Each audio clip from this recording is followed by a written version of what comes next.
Hi guys, Jennifer from Scrapping Under the Influence. I have another shaped mini album for you today. This one I do have a tutorial on. I had major camera issues with the tutorial I was filming for the Haunted House album, so I designed this one and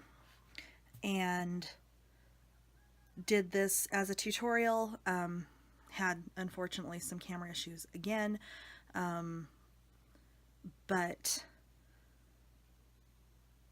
the good news is this is a file in Design Space. So if you have a Cricut, you can actually cut this entire project out and assemble it, and you won't have to know all the measurements. I will put a cut list, material list, and so on and so forth in the links below the video and the link to the tutorial.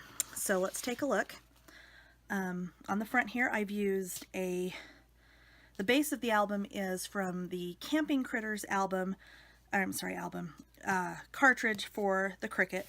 It is one that is in Cricut Access, so if you've got access, you should have this one in there for free. For the paper, I used actually two collections from Photoplay. I used the Campfire and the Lakeside collections. They work perfectly together. I think they were released about the same time, so that worked just perfectly.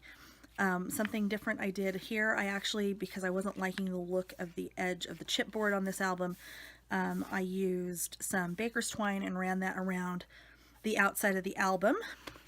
So let's take a look inside. So, because this is a little bit different for a shaped album, this actually folds almost completely flat because of the way I've designed the spine on this, and I do go over that in the tutorial.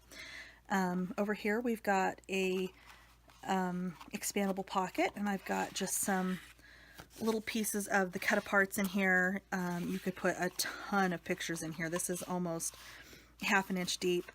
It's closing with a magnetic closure under there. This flips down this way. This is open, so you could tuck a picture back behind there. Also flips this way. I've got another tuck spot here. On this side, I've got a big pocket, and I've got just some of the cut-aparts and ephemera and whatnot in here. There is a tag in the center of each one of these pages, and they're all pretty much kind of the same basic layout. Right here I did a little flip that kind of just goes back and forth, side to side, so and graduates down in size.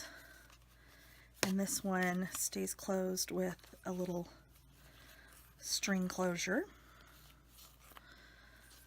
On this side I've got just a belly band and just a photo mat tucked in here. That doesn't want to slide back in, of course.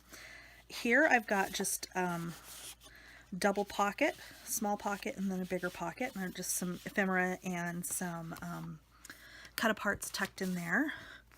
Got another tag in there. On this page I've got a belly band that actually has a little folio in here that you can pull out, and it's just a little accordion folio. Just very simple. You could put pictures, you could do journaling, basically whatever you decide. So this, I have two separate flaps here, one that comes down and another one of those pockets or tags. So this, I did this like I did the one in the Halloween album, where I've got the two small flaps that come over the top of this little side pocket, and I've just got some of the cut-aparts in here. Just another little flap. This, I've actually left this loose back here so you could tuck something under there, and then left this loose underneath here so you could slide a picture in here. Got one more little tag there. And then this fun little flap that the tab on this actually is set underneath this pattern paper here. And then over here I have a waterfall. Okay, this has a magnetic closure to keep it closed. And then I've just got a little waterfall in here with the 6x6 paper pad. And that's it. There you go. I will post the tutorial, and I will post the cut list and the links to the Cricut file. This one was really more about the technique to build the base of the book when working with a shaped album. So I don't go a whole lot into the detail necessarily on the pages, because if you're doing normal mini albums and folios, you know how to do the pages. This is more just how do you create and bind a shaped album. So I'll get that posted, and I hope you liked it. Thanks.